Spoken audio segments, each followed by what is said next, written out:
विष्णुदेव महेश्वरा गुरु साक्षात् परब्रह्म तस्मै श्री गुरवे नमः।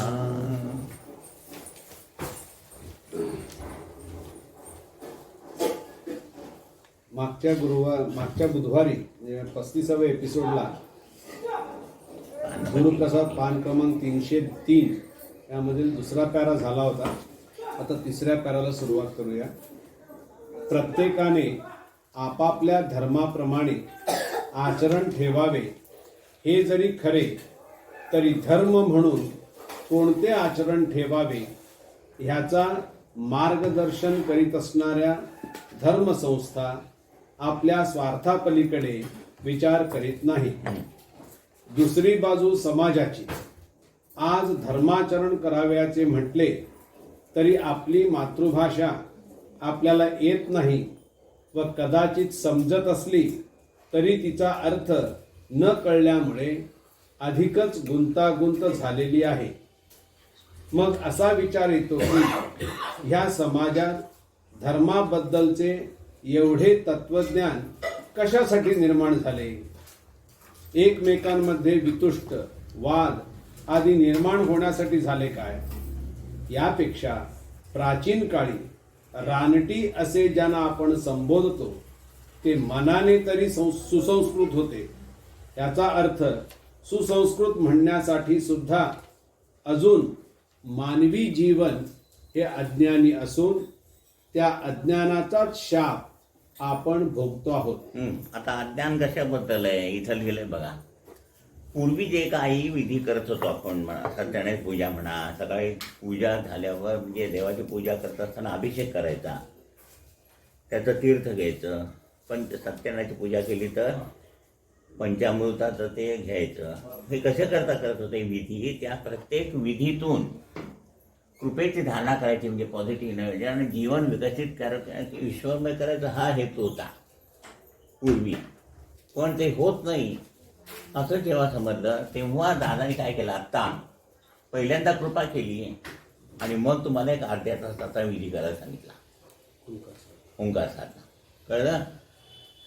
उपास कशा करता काय माहिती आहे का? अज्ञानाचा अशा म्हणजे उपास कशा करता तो माहिती नाही, गणपती कशाला बस माहीत नाही, श्राद्ध कशा करतो माहीत नाही, नंतर सत्यनारायणाची पूजा कशा करता माहिती नाही. हे अज्ञान, जीवनाबद्दल अज्ञान असणे हा शाप आहे. म्हणून पहिल्यांदा सेमिनार घेऊन जीवन म्हणजे काय. आता स्वयंपाक करायचं असेल तर भात करायचा किंवा चपाती करायची तर पहिल्यांदा पीठ भिजवून ठेवलं पाहिजे. मग त्याच्यात मोहन म्हणजे तेल घातलं पाहिजे, थोडं मीठ घातलं पाहिजे. हे सगळं माहीत पाहिजे की एकदम पोळी खाल्ली म्हणजे ते सगळं ज्ञान होत नाही. तसं जीवन मिळालं आहे पण आपण इतरांच्याकडे बघून ते व्यर्थ खर्ची करतोय. पण ते मिळायला किती त्रास झाला त्याच्याबद्दल ज्ञान नाही, म्हणजे अज्ञानाचा शाप. त्या अज्ञानाचा शाप आपण भोगतो आहोत असे म्हणावे लागेल. आजची समाजाची परिस्थिती अशी आहे की एक नास्तिक तर एक आस्तिक व तिसरा दोन्ही मानणारा, म्हटले तर नास्तिक म्हटले तर आस्तिक. अशा परिस्थितीत समाजाची घटना जोपर्यंत बदलत नाही तोपर्यंत हे वाद कुठपर्यंत चालणार आहे? ह्याचा शेवट तरी गोड होणार आहे का? आज समाजातील एक भाग इहजन्माचा आस्थापूर्वक विचारही करीत नाही व समाजातील एक भाग इहजन्माचा विचार करतो आहे. तो मोक्ष प्राप्तीच्या मागे लागला असून आपल्या जन्माचे कर्तव्य काय हा स्वतःला प्रश्न विचारित नाही. मेल्यावर मोक्ष मिळावा म्हणून रोज जप करायचा. अरे पण तू कुठल्या कारणासाठी जन्माला आलाय? त्या कारणाने पहिल्यांदा जीवन काय करायचंय? ईश्वर दफल करायचंय. डॉक्टर झालाय पण मोक्ष होणार म्हणून 2च पेशंट तपासायचे आणि दिवसभर माळ ओढायची. समजतंय? तुला पेशंट तपासून त्यांना बरं करणं हेच कर्तव्य करायचे. म्हणून इथं लिहिलंय की जन्मात तो मोक्ष प्राप्तीच्या मागलं जन्माचं कर्तव्य काय? प्रत्येक मनुष्य जन्माला आलाय त्याला एक कर्तव्य आहे. कुणी प्रोफेसर व्हावं, कुणी शेतकरी व्हावं, कुणी काय व्हावं आणि हे जगाचा पसारा येतो नीट चालावा. ते सगळं सोडून देवाचं ध्यान करत बसायचं. वर उल्लेख केलेला विषय की ज्यामुळे समाज इहजगतात सुखासमाधानाने राहावा म्हणूनच परमपूज्य साईनाथ महाराजांनी अवतार कार्य केले. ह्या अवतार कार्यात ईश्वर सर्वत्र आहे, सर्वावर प्रेम करणे हा मानवाचा धर्म आहे. ही दोनच तत्वे आहेत. ह्या दोन तत्वांचा विचार करून ती आचरणात आणली तर कोणत्याही धर्माचा किंवा तत्वज्ञानाचा अधिक विचार करण्याची गरज नाही. धर्म म्हणजे काय तरी काय? तुम्ही जन्माला आल्यानंतर तुम्ही सोनार आहे म्हणून सांगितलं म्हणून तुम्ही सोनार आहे म्हणता. बाबा विचारायचे, एकदा सलीम बाबा गुरुच्याकडे गेले, राम उभा राहायचे, त्याला म्हणाले निकल जाऊ म्हणायचे. रोज असं म्हणायला तरी ते जायचे आणि असे उभं राहायचे. एक दिवस बाबांनी त्यांना जवळ बोलावलं म्हणे. तर सलीम बाबांना आश्चर्य वाटलं. ते म्हणले, मला नेहमी निकल जेव्हा म्हणत होता, आज तुम्ही मला कसं जवळ बसवलं? तर म्हणाले, तुझी वाईट कर्म ती घेऊन येतात त्यांना निकल जेव्हा म्हणत होतो आणि तरी पण तू श्रद्धा ठेवून आलास म्हणून तुला मी जवळ बोलवलं. आता म्हणाले, मग मला नमाज का पडायला नाही सांगितलं? ते म्हणले, मुसलमानात आहे जन्माला आलास म्हणून तुला नमाज विचारला. तर अर्जनसारखा जंगलात फेकून दिला असता तर तू काय कुठला धर्म विचारला असता? म्हणून आजपासून काय कर, तुमच्या बोलण्याने समोरच्या माणसाला जर बरं वाटलं तर तो धर्म झाला आणि त्याला जर काहीतरी वाईट वाटलं तर तो ना धर्म. तिथे सोपं आहे बघा. म्हणजे तुमचं आचरण सकाळपासून संध्याकाळपर्यंत दुसऱ्याला व्यवस्थित पचेल आणि रुचेल असायला पाहिजे.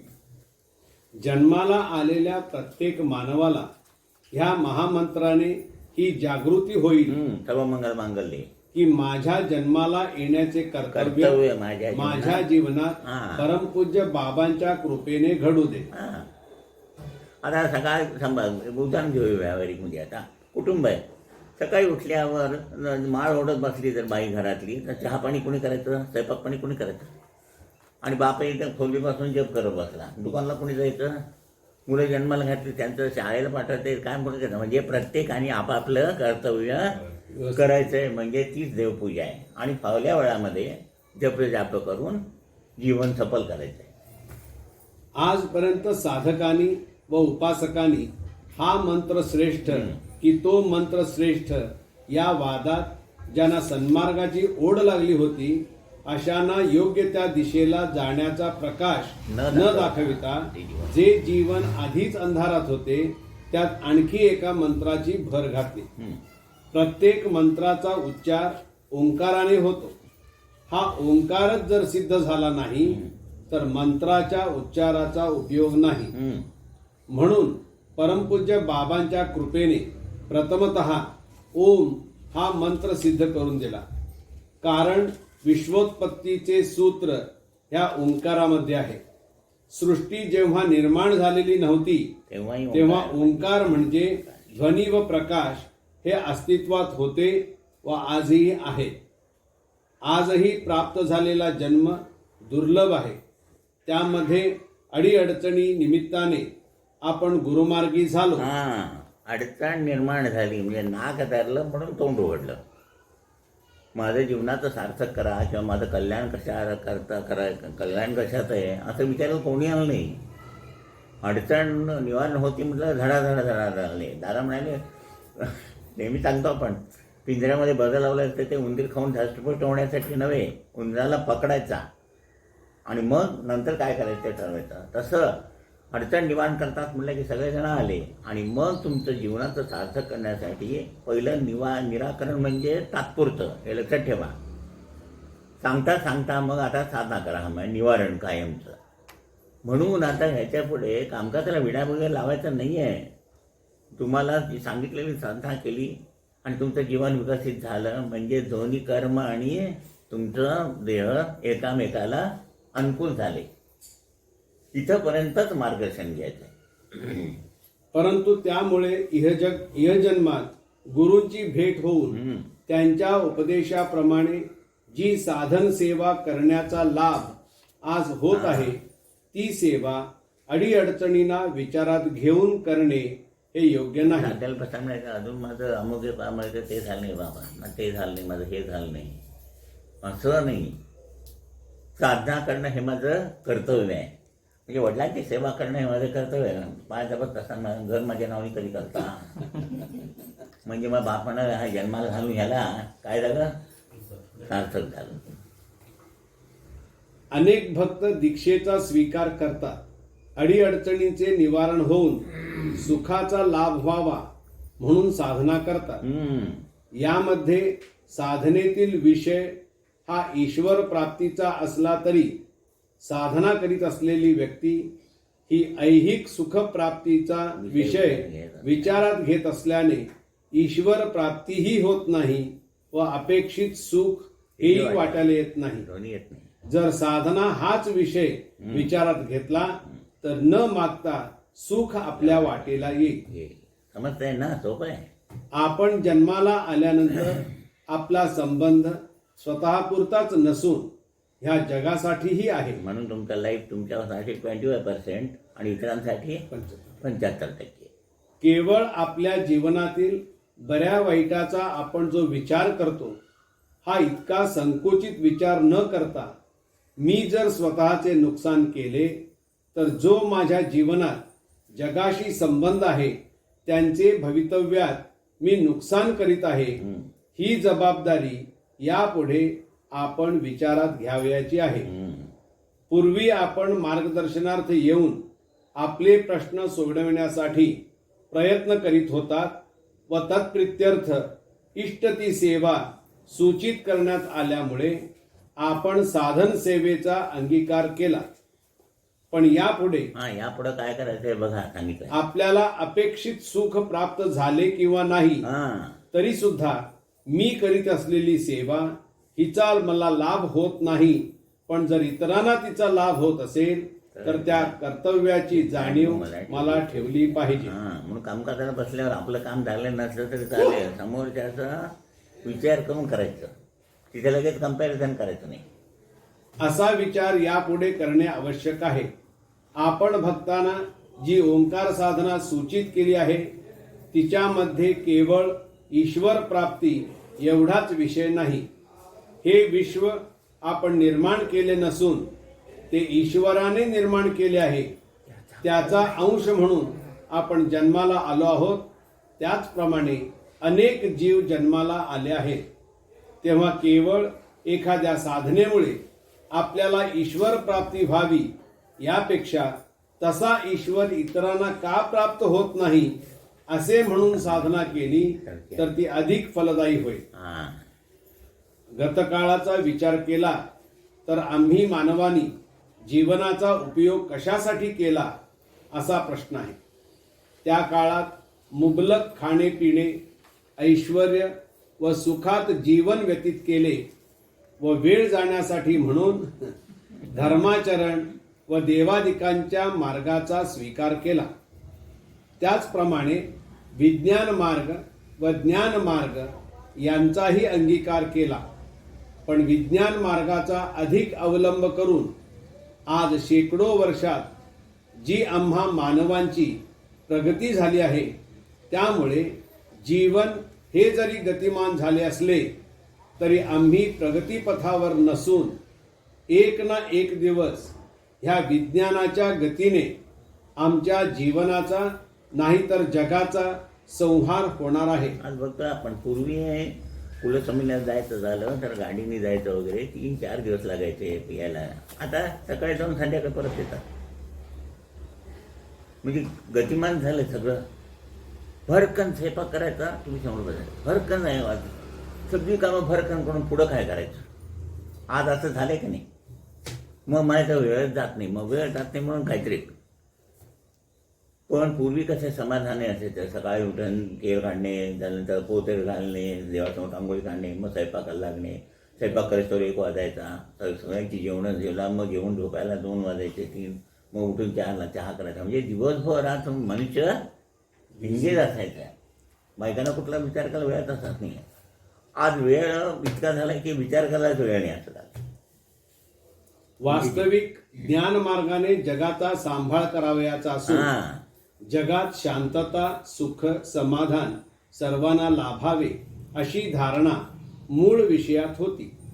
परंतु आज प्रगतीची स्पर्धा एकमेकांमध्ये चालू असून विज्ञानामध्ये सर्व जगाचा समावेश झालेला आहे. पहिल्यांदा बँकेत जाऊन पैसे भरायला लागत होते, ते कळायचं नाही. आता टिक टिक टिक टिक तुमच्या अकाउंटला जमा झाली, टिक टिक टिक टिक ह्यांचं पेमेंट झालं. मी घरात बसल्या, मग काय म्हणजे कामच नाही काही. मग काम नसलं की काय होतं, नको ती कामं सुटायला. ही स्पर्धा दिवस रात्र चालू असून कोणासही मानवी जीवनाबद्दल आस्था नाही. जन्माला येण्यापूर्वीच त्याचे मरण कशात आहे याचा शोध घेतला जात आहे. जन्माला येणे हे किती महत्वाचे आहे हा विषय कुणीही अभ्यासास घेत नाही. मानवी जीवनाची प्रगती याचा अर्थ जीवनात आचार विचार व उच्चार यांचे कार्य समप्रमाणात झाले पाहिजे. चालणे आणि वागणे व तसे ते झाले तरच आपण सुखाचे वाटेकरू हो. पण आज सर्वत्र नुसता विचार अतिविचार हीच क्रिया होत गेली असल्याने मानवी मनाचे अस्तित्व शिल्लकच राहिलेले नाही. त्यामुळे मनाचा आविष्कार अशा ज्या क्रिया म्हणजे दया क्षमा शांती यांचे अस्तित्व कोणाही मानवाच्या ठायी अनुभवास येत नाही. म्हणून म्हटलं होतं की दया क्षमा शांती तेथे देवाची वस्ती. आता इथे सगळे दानवांची वस्ती झाली. कुणाजवळ दया क्षमा शांती किंवा त्याने विचार म्हणजे खूप आता लगेच मनात आलं की ते झालं पाहिजे, एवढं गतिमान झालंय. मानवी जीवनात काया वाचा मन ह्या अवस्थांचे कार्य सारख्या प्रमाणात होत असेल तर मानवी जीवन सुख शांती समाधानाचा लाभ घेते होईल. परंतु विज्ञानाच्या शास्त्राधारे फक्त मन ह्या अवस्थेचा विकास व त्याची गती इतकी झाली आहे की त्यामुळे लहान मुलापासून वृद्धापर्यंत आज कुणातही स्थिरता नसून मनाची एकाग्रता किंवा शांतता ही अनुभवास येत नाही.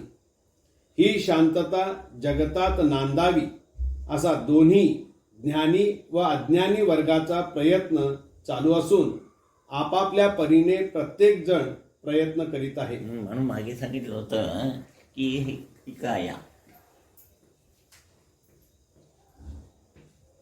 वाचा आणि ते किती असायला पाहिजे, 25% काया 25% मन वाचा आणि 50% आज आहे का, हे 75% सगळी सुख आहेत. वॉशिंग मशीन आहे, डिशवॉशर आहे, अमुक आहे, कुकर आहे, सगळं बाहेर बाहेर बाहेर काम.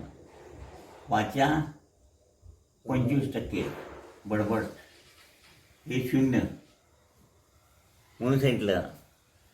एक तो हा हे शेर सांगितलं होता पण, एक लिखने की कोशिश करो तो 100 सवाल मिट जाएंगे. इधर एक लिखने का बोले तो क्या, इसमें कम करने का. म्हणजे कपडे धुवायला शिकायचे, सगळी कामं करायला शिकायची. म्हणजे हे 25% वर, ते 25% झालं की हे 50% होईल एक एक वाटा. पूर्वी पाट्यावर चटणी वाटायची, त्यावेळेला मन तिकडं असायचं म्हणजे गती. आता सगळं टर केलं की चटणी झाली, पाट्यावर टाकेला सगळं गेला, 3 शिट्ट्या वाजल्या की सगळं स्वयंपाक झाला. म्हणजे गतिमान झालं. म्हणजे ह्याची सुख वाढली, काय सुख वाढल्याबरोबर इकडे मनात मध्ये कमतरता निर्माण झाली. मनात कमतरता निर्माण झाली की सगळं बिघडलं. म्हणून पूर्वी एअर काढणे, देह कष्टाला पाहिजे. म्हणून पूर्वीचे लोक यात्रेला जायचे. चालत का जायचं पंढरपूरला, तर काया आहे ना, काया दमली की म्हणजे आता दमलं बा, रात्री झोपूया. दमले नाही की मग रात्री टी व्ही बघूया, आपण ते करूया, 12 वाजेपर्यंत जागूया. मोबाईल घेऊन बसायचं, मोबाईल घेतला ओरडत म्हणून जायचं, पांघरून आणून बघायचं. तरी ज्यामुळे हा विज्ञानाचा शोध जो झाला आहे तो शेवटी ज्यामुळे शांतता निर्माण होईल त्या विषयांची अंगे भिन्नाभिन्न तत्वज्ञान, आचार विचार व रूढी परंपरा यांनी अंगीकारली गेली असून त्यांनी आम्हा मानवांना या 20व्या शतकात ग्रासले असल्यामुळे नुसती शांतता निर्माण व्हावी असे शब्दांनी जरी व्यक्त केले तरी ती होण्यासारखी नाही. म्हणजे करत जायचं. कशा करता करतोय आपण हे अमुक आहे. करत जायचं म्हणून व्यापार करतो का आपण? मानवी जीवनात काया वाचा मन ह्या अवस्थांचे कार्य सारख्या प्रमाणात होत असेल तर मानवी जीवन सुख शांती समाधानाचा लाभ घेते होईल. परंतु सांगितलेलं प्रमाणे हे असं असायला पाहिजे तर व्यवस्थित जीवन जातं. परंतु विज्ञानाच्या शास्त्राधारे फक्त मन ह्या अवस्थेचा विकास व त्याची गती इतकी झाली आहे की त्यामुळे लहान मुलापासून वृद्धापर्यंत आज कुणातही स्थिरता नसून मनाची एकाग्रता किंवा शांतता ही अनुभवास येत नाही. ही शांतता जगतात नांदावी असा दोन्ही ज्ञानी व अज्ञानी वर्गाचा प्रयत्न चालू असून आपापल्या परीने प्रत्येक जण प्रयत्न करीत आहे.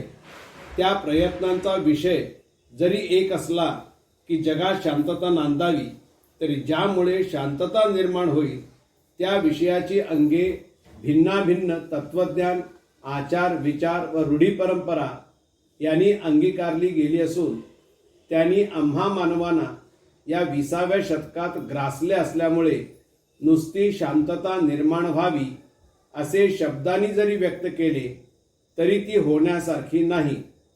जोपर्यंत आपण एकमेकांना अन्य पातळीवर पाहून भिन्नाभिन्न आचार, विचार व रूढी परंपरेने वागतो आहोत, जगतो आहोत, तोपर्यंत शांतता पाहावयास मिळणार नाही. यासाठी प्रथमतः परमपूज्य साईनाथ महाराजांनी सांगितल्याप्रमाणे आपण कुठल्याही धर्माचे, कुठल्याही देवाचे, कुठल्याही आचार विचारांचे उपासक असलो तरी त्याबद्दलचा कर्मठपणा याचा समाजामध्ये प्रचार न करता जर प्रथमतः आपण या विश्वात एकमेकांना विश्वबंधुत्व या नात्याने ओळखले नाही व त्याप्रमाणे विश्वबंधुत्वाचे प्रेम निर्माण केले नाही तर राहत असलेल्या या विश्वात सुख शांती लाभावी याऐवजी या विश्वाचा शेवट अज्ञानाच्या प्रलयामध्ये होणार ही गोष्ट सत्य आहे. तालिबानमध्ये काय चाललंय? सगळेजण आपलं आमचा धर्म श्रेष्ठ, तुमचा माणुसकीच नाही तो धर्म घेऊन करायचा तरी काय? जगाच्या उत्पत्तीपासून मानवी जीवनाच्या कल्याणार्थ अनेक अवतार ईश्वर घेता झाला आहे. त्यापैकी एकाला मानले तर त्यामुळे इतरांचा अनादर होतो अशातला भाग नाही. या 20व्या शतकात आपण असा विचार केला पाहिजे की जो अनादि अनंत असा ईश्वर तो एकच असून जनकल्याणार्थ तो पुन्हा पुन्हा अवतार घेतो आहे.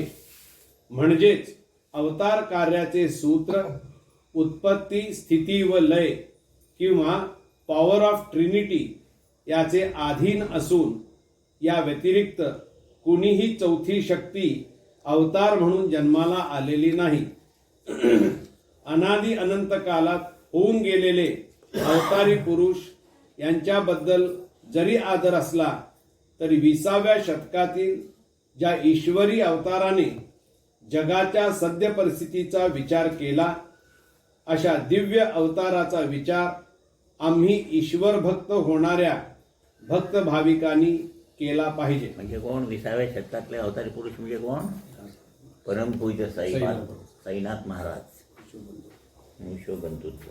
प्रेमळ भक्त भाविकांनो, वरील सर्व निवेदनात मी आपल्या अज्ञानासंबंधी किंवा आपण आपले आयुष्य जे अज्ञानाने व्यतीत करीत आहात त्याबद्दल आस्थेने जे 4 शब्द आपल्या समोर सद्गुरु कृपाशीर्वादाने मांडले आहेत त्यामागे माझ्यावर जन्मोजन्मी ज्यांची कृपा अखंड झाली आहे त्यांच्या कृपेमुळे मी तुम्हा सर्वांपेक्षा अधिक सज्ञानी व ज्ञानी झालो आहे असे सांगण्याचा माझा हेतू नाही.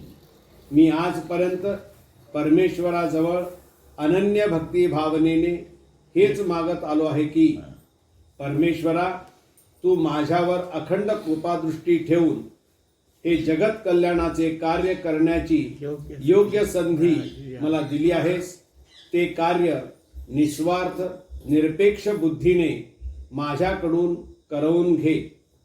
पण केलेल्या सेवेचा यत्किंचितही अहंकार माझ्या ठिकाणी निर्माण होऊ न देता लहानात लहान असे अज्ञानी बालरूप देऊन मी केलेल्या सेवेचा आनंद मला माझ्या प्राप्त जीवनात अनुभवू दे. आज गेली 25 वर्षे प्राप्त झालेले माझे जीवन तुम्हा भक्तांच्या कल्याणार्थ जे व्यतीत केले गेले त्याची इतिसार्थकता ही परमेश्वरी कृपेने तर वेळोवेळी झालेलीच आहे. त्याशिवाय ज्या परमेश्वराने मला कृपाशीर्वाद देऊन सार्थ केले त्या कृपाशीर्वादाची साध्य सिद्धता करण्याचा लाभ तुमच्या जीवनातील अडीअडचणी निवारणार्थ तुम्ही माझ्या जीवनाशी सहभागी होऊन मला दिलात. त्यामुळेच मी आज ह्या जगात नावारूपाला आलो असलो तरी तुम्ही आपल्या जीवनातील बहुमोल असा जो सुखदुःखाचा वाटा मला माझ्या कल्याणार्थ दिलात याबद्दल उदार अंतःकरणाने आपले आभार मानतो. याचा अर्थ काय आहे? एकदा आजीबाबा आले आणि म्हणाले सगळ्यांचे तुमचे मी आभार मानतो. का तर तुम्ही प्रश्न विचारले म्हणून आम्हाला हे ज्ञान झालं. सगळेजण हसायला लागले. तुम्ही मला एवढे ज्ञानी आणि आमचे काय आभार मानता? त्यामुळे तुम्ही जी अडचण सांगितली ती का अडचण आली त्याचं कारण शोधण्यासाठी आम्हाला अभ्यास करावा लागला. म्हणून इथे म्हणाले की तुमच्या जीवनातला अमूल्य थेटा प्रश्नाचा सुखाचा वाटा तुम्ही आम्हाला दिलात म्हणून आम्ही हे जीवन सार्थ करण्याचा ह्याचं शोधाचा शोध लावू शकलो म्हणून तुमचे आभार मानतो. वर लिहिले गेलेले हे निवेदन तुम्हा भक्तांच्या कल्याणार्थ व पुढील जन्मांची तरतूद करण्यासाठी गुरुकृपाशीर्वादाचे प्रतीक म्हणून तुम्हाला सादर करीत आहे. ह्या गुरुकृपाशीर्वादाच्या प्रतीकात निराकरण, निवारण व आचरण यांचा उल्लेख हा केवळ शाब्दिक स्वरूपाचा नसून जो निराकरण, निवारण व आचरण या पद्धतींचा उपचार सूचित केला आहे हे सर्व सिद्ध साधन मी माझ्या सिद्ध साधन मार्गातील पुण्य विभूती यांना औपचार म्हणून अर्पण केले आहे. पहिल्यांदा काय आहे? निराकरण म्हणजे तात्पुरतं, निवारण म्हणजे कायमचं. म्हणून कायमचे पहिली साधना करायची मरायच्या क्षणापर्यंत. जेवण राहिलं तरी चालेल. आणि आचरण सकाळपासून संध्याकाळचं आचरण व्यवस्थित पाहिजे. म्हणजे पदोपदी अपार झाल्या ती आरती तुम्ही 10 वेळा म्हणा. प्रत्येक गोष्ट करत असताना ती व्यवस्थित करायची. पदोपदी अपार झाल्या पुण्याच्या राशी म्हणजे घरच हे तीर्थ बनवायचं. कुठे जायलाच नको. घरी यावं असं वाटायला पाहिजे. घरी घेतले बरं वाटते असं म्हणाले की घरात तीर्थ झालं. यावा मग मी हरक होती नप्पा मन्यागिंद काय गणेश असं म्हणायला लागलं म्हणजे तीर्थ नाही झालं. पदोपदी अपार झाल्या पुण्याच्या प्रत्येक गोष्ट नीटनेटकी करायची. चप्पल व्यवस्थित ठेवायची. दादांना तुम्ही बघायला पाहिजे. आले की पायमध्ये व्यवस्थित घालून गाडी करून बुटात ठेवायची. पॅन्ट आणि शर्ट याला हँगरला ठेवायचा. पांघरुणाची घडी बसलं तर ती व्यवस्थित केली असायची. प्रत्येक गोष्ट सकाळपासून संध्याकाळपर्यंत ती नीटनेटकी करायची. नुसतं देवाची पूजा व्यवस्थित करायची आणि बाकीचं गोंधळ सगळा आता असं नाही उपयोग. म्हणून निराकरण, निवारण आणि शेवटचं आचरण. त्यामुळे स्वाभाविक ही सर्व निराकरणे सर्व सिद्ध असून सुलभ सोप्या अशा आचार विचाराने ह्या जन्मी व जन्मोजन्मी त्यांचा लाभ सहजासहजी करून घेता येईल अशी भक्तिभावनात्मक इच्छा सर्व विभूतींचे चरणी आपाद मस्तक ठेवून व्यक्त करतो. जो हा गुरुप्रसाद आज आपल्याला गुरुकृपाशीर्वाद म्हणून भेट देण्यात आलेला आहे तो आपण आस्थापूर्वक वाचून आपल्या कुटुंबातील बाल गोपाळांपासून वयोवृद्ध व्यक्तींना निवेदन करावा.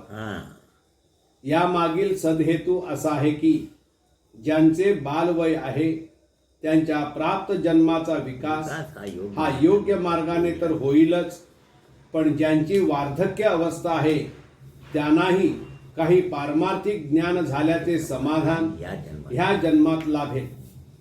बालापासून वार्धक्य अवस्था प्राप्त झालेल्या आम्हा मानवांना तारक असा हा गुरुप्रसाद की जो आज गुरु आज्ञेने लिहिण्याचे भाग्य मला प्राप्त झाले, तो हा गुरुप्रसाद मी त्या थोर व श्रेष्ठ अशा सर्व सिद्ध सत्पुरुषांच्या चरणी, सर्व भक्त भाविकांच्या भक्तियुक्त श्रद्धा भावनेचे प्रतीक व आदर म्हणून अर्पण करतो.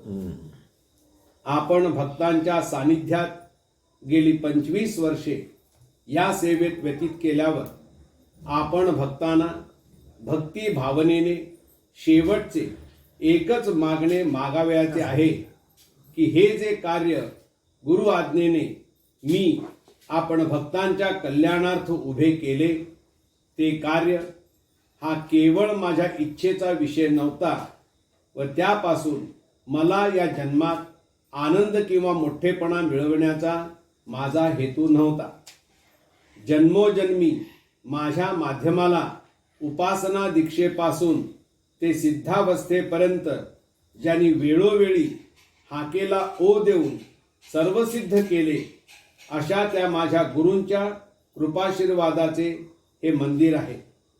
ह्या मंदिराची योग्य ती पूज्यता राखणे व त्याचा योग्य तो लाभ जगातील इतर लोकांना करून देणे हे जसे तुमचे कर्तव्य आहे, तसे ह्या कार्यार्थ माझ्यापासून ते नियुक्त सेवकांपर्यंत ज्यांचा ह्या कार्यात सहभागी होण्याचा वाटा परमेश्वराने नियुक्त केला आहे, अशांची या कार्याबद्दलची योग्य अशी भूमिका व त्या भूमिकेपरत्वे योग्य असे आचरण व विचार जर चुकूनही अयोग्य मार्गाला जात असतील तर त्याची जाणीव करून देण्याचे इष्ट कर्तव्य तुम्ही कदापिही करावयास विसरू नये, एवढेच आपणा सर्वांस मागावयाचे आहे.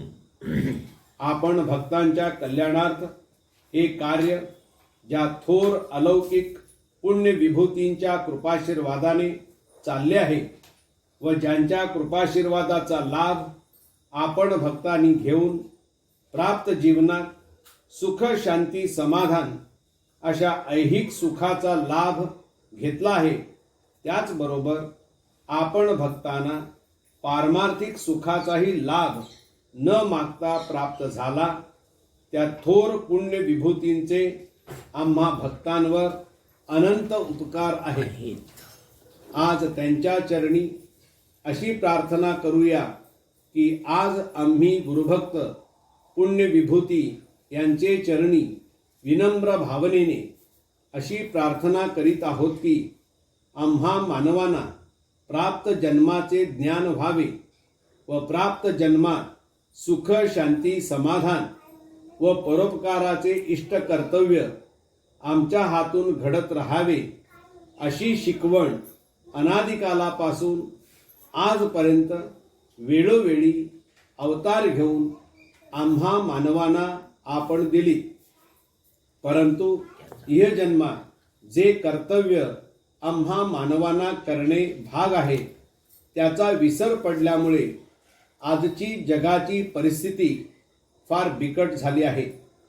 त्यामध्ये आवश्यक तो बदल घडविणे हे आपल्या कृपाशीर्वादाशिवाय होणे शक्य नाही.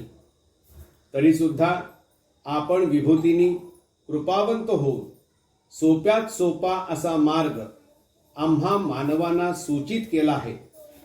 अशा मार्गाचे पालन व कर्तव्य आमच्या हातून निसंकोच घडत राहावे व ह्या सुख शांतीचा लाभ आमच्या जीवनात होऊन ईश्वर प्रणीत मानवी जीवन आदीचा लाभ घडत राहावा, अशी आपल्या चरणी प्रार्थना.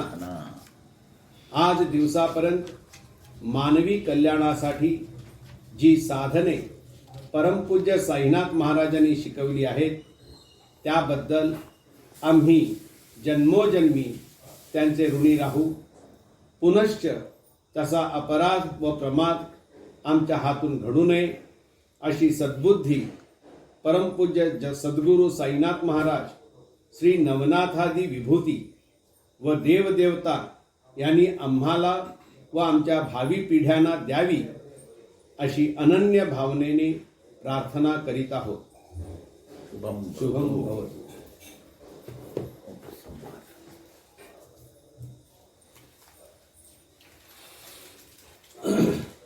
आता उपसंहार. श्री सद्गुरू साईनाथ माहुलीचे चरणी अनन्य भक्ती भावनेने प्रणिपात. आपल्या अनंत कृपाशीर्वादाचे ओझे पेलण्याची शक्ती माझ्यात नाही. प्रत्येक जन्माला आलेल्या मानवाला ईश्वर रूप होणे आवश्यक आहे. म्हणजे मी नेहमी सांगतो ते जीवन काय ईश्वरमय करणे हा प्रधान हेतू आहे जन्माला येण्याचा.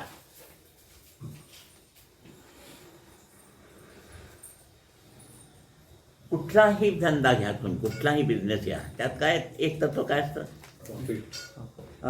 संध्याकाळी बसला किती पैसे मिळाले, मग एकच उद्देश आहे.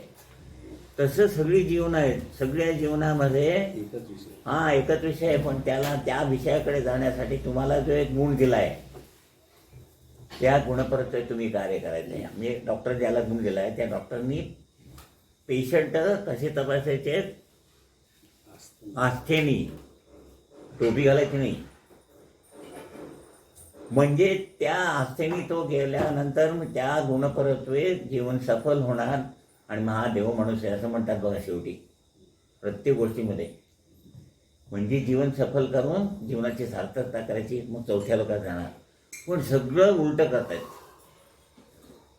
म्हणून इथं तुला आहे प्रत्येक जन्माला आलेल्या माणसाला ईश्वर रूप होणं आवश्यक आहे. तोच हे मूळ हेतू आहे. प्रत्येक जन्माला आलेल्या मानवाला ईश्वर रूप होणे आवश्यक आहे व त्यासाठी प्रत्येकाचा प्रयत्न चालू आहे. पण हा प्रयत्न म्हणजेच साधन की देवाच्या दर्शनाची भूक किंवा तळमळ म्हणजे साधन, हा प्रश्न अजून सुटला नाही. तरीसुद्धा आज जीवनातील प्राप्त सुख तुझ्याच कृपेचे फल आहे याचा विसर न व्हावा अशी तुझ्या चरणी प्रार्थना. बरं समजा देवाचं दर्शन व्हावं म्हणा, देव समोर उभा राहिला, दर्शन दिलं, पुढं काय, पुढं काय, मग जीवन जगता येईल का तसं? नुसतं रोज दर्शन घेऊन कर्तव्य हे करायलाच पाहिजे की शेतात जायला पाहिजे. भूक लागली म्हणजे देव का कामाला येणार आहे? ते आज्याची गोष्ट सांगते सारखं. त्याला सोन्याचा ध्यास होता. देव प्रसन्न झाला, ते म्हणलं तुला काय पाहिजे तो वर माग, पण विचार करून माग. हे कळत नाही त्याला, काही नाही म्हणाला. सगळा खूप विचार केला. सकाळी उठल्यावर ज्याला हात लावून त्याला सोनं व्हायला पाहिजे, ठीक आहे म्हणायचं तसाच तू. पुन्हा काहीतरी तुला वाटलं तर बोलव मला, कारण बोलवणं माहीतच होतं त्याला. सकाळी उठल्यावर भांड पकडलं, सोन्याचं झालं, हे झालं. बागेत गेला, झाडाला सोनं, पहिला जिना उतरला, जिना घातलं, सगळं सोन्याचं झालं. हे 7-10 वाजेपर्यंत 11पर्यंत सगळीकडे सोनं झालं. आणि पोटात भूक लागल्यावर भात आणून ठेवला, सोनं झालं, खा आता. मग म्हणे देवाला म्हणा हा चुकलं म्हणा. म्हणून काय मागायचं हे कळतं का आपल्याला? नाही कळत. म्हणून त्यांना काय सांगितलं, तुम्हाला काय पाहिजे द्या, दिस इज द बेस्ट. जग अनंत आहे व ईश्वरही अनंत अवतार रूपाने सर्वत्र वास करीत आहे. पण त्याला पाहणे सहजासहजी साध्य होत नाही, कारण प्रत्येक जण स्वतःला फसवीत आहे. तरी सुद्धा आपले पुण्य थोर म्हणून संतांच्या सत्संगतीचा लाभ होत आहे. आत्मोद्धार व आत्मोन्नती याबद्दलचा उहापोह चर्चा वर्षानुवर्षे ऐकिवात आहे.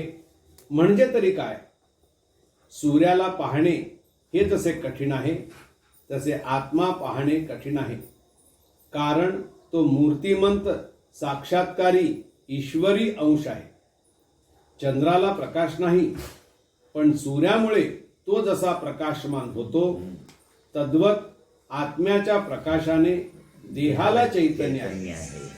सूर्याच्या प्रकाशाचा सदुपयोग आपण करीत राहतो. सदैव सूर्य पाहत नाही, तद्वत जे देहमय चैतन्य आहे त्याला चंदनाप्रमाणे सद्गुणांचा सुवास आला पाहिजे.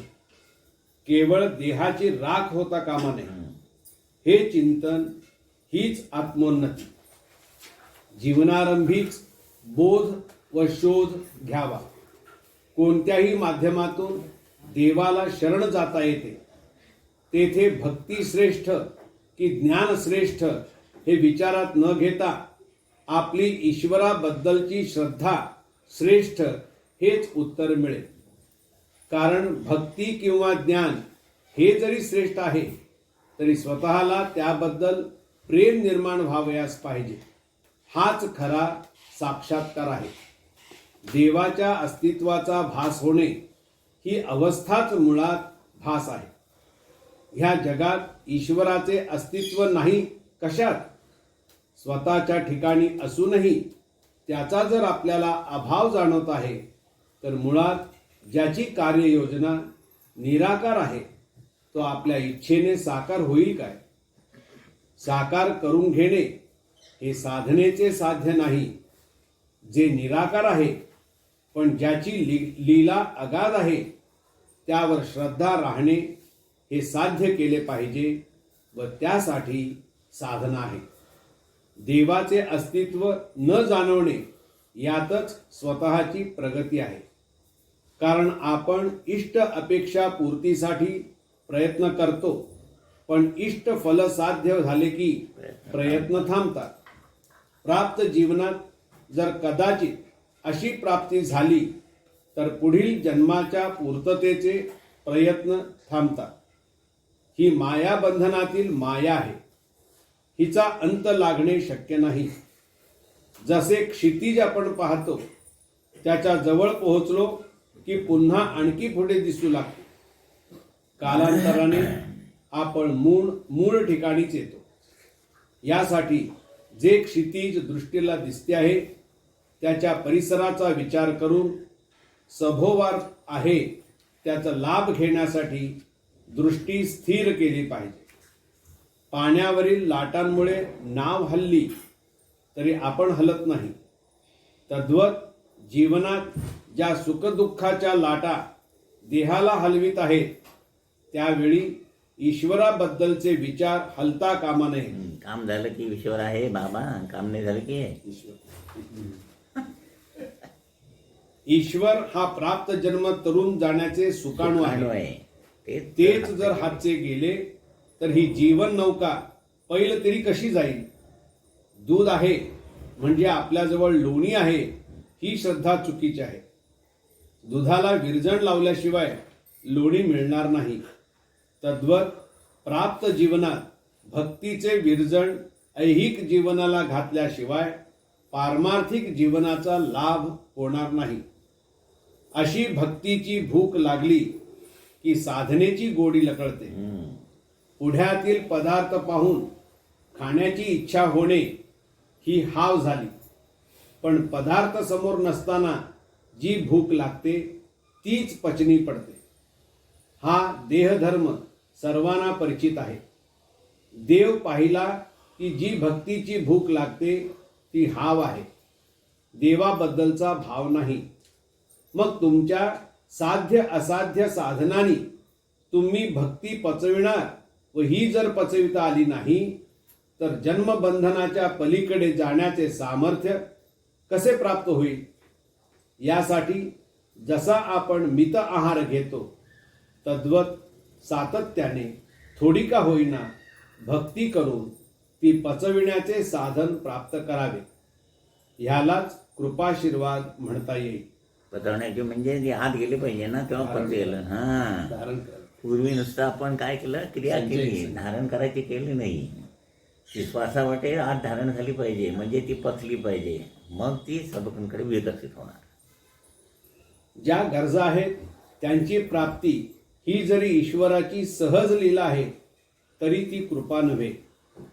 कृपा पात्र झाल्यावर मागण्याचे शिल्लकच राहत नाही. जोपर्यंत आपणास ईश्वराकडे काही मागावे असे वाटते याचा अर्थ अगदी स्पष्ट आहे की देवाची आपल्यावर कृपा आहे पण आपण कृपेस पात्र झालो नाही. सगळं मिळालेलं जीव गेला काय करायचं आहे, इथं सोडून जायचं आहे.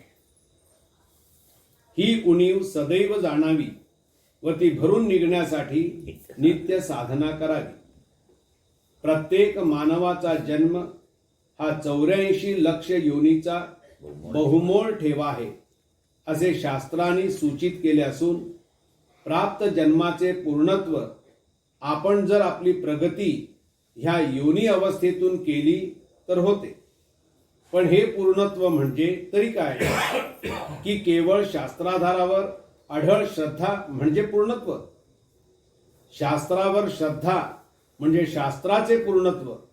पण ज्या मानवी जन्माला उद्देशून हे शास्त्र उदयाला आले आहे तो मानवी जन्म अजून अपूर्ण अवस्थेत कार्य करीत आहे. 84 लक्ष योनीतून मनुष्याने जन्म घेतल्यानंतर हे 84 लक्ष योनीचं काय झालं, 84 लक्ष योनींचं पूर्णत्व झालं. 84 लक्ष योनीचं पूर्णत्व म्हणजे मानवी जन्म.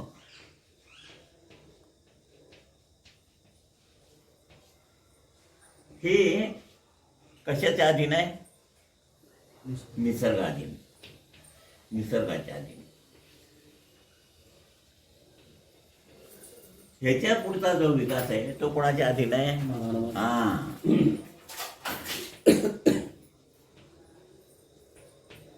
दादा म्हणाले डार्विननी शोध लावला आणि तो इथंपर्यंत येऊन थांबला. तो डार्विन जिथं थांबला त्याच्या पुढं आम्ही जाऊन तुमचा बुद्धी मन चित्त आणि अहम आकार समजलं. डार्विनने नुसतं मानवी जन्म प्राप्त लय पण आणला पण पुढच्या विकासाबद्दल सांगितलं नाही. म्हणून नाही म्हणाल की इथं लिहिलंय बघ काय वाटलं आपण मानवी जन्म अजून अपूर्ण अवस्थेत कार्य करीत आहे म्हणजे पूर्णत्व प्राप्त झालं नाही आहे. जीवनाचे साध्य प्राप्त करणे हे जरी कठीण आहे तरी तत्प्रित्यर्थ करावे लागणारे साधन कठीण असता कामा नये. बरोबर या उलट आजपर्यंत मार्गदर्शन होऊन साध्य हे दुर्लभ झाले व साधनही कठीण झाले. मानवी जन्मातील साधन ही एक जीवन जगण्याची क्रिया आहे. पण तीच जर क्रियाशील नसेल तर इष्ट ध्येय प्राप्ती हा एक जीवनातील अडथळा म्हणून आपल्या वाट्याला येईल. यासाठी जे साधन आपण करू इच्छितो त्याचे साहित्य काय म्हणजे साधन ज्या साध्यतेसाठी आपण करू त्या साध्य ध्येयात कशाचा समावेश झाला आहे याचा बोध प्रथमतः झाला पाहिजे. नाहीतर साधनेचे लक्ष म्हणजे क्रियेने काही जाणणे हे अनुभवास न येता जीवन जगणे याशिवाय अनुभव शून्य असतो. त्यामुळे साधन करूनही निराशा पदरी पडते. साधन हे अनुलक्षून जेव्हा क्रियाशील होते तेव्हा त्या साधनेचा धर्मच आशावादी करण्याचा आहे. पण ती साधना क्रियाशील नसेल तर निराशा हा जीवन धर्म आहे. अशा ह्या जीवन धर्माचा अनुभव मानवाला पूर्णत्व प्राप्तीत अडथळा निर्माण करतो. पण याचा दोष देवावर किंवा पूर्वकर्मावर ठेवून आपण निस्संग होतो. म्हणजे जीवनाच्या मूळ कार्याशी आपण एकरूप न होता जीवन परिसरात ज्याचे अस्तित्व सभोवार जाणवते त्याच्याशी एकरूप होतो.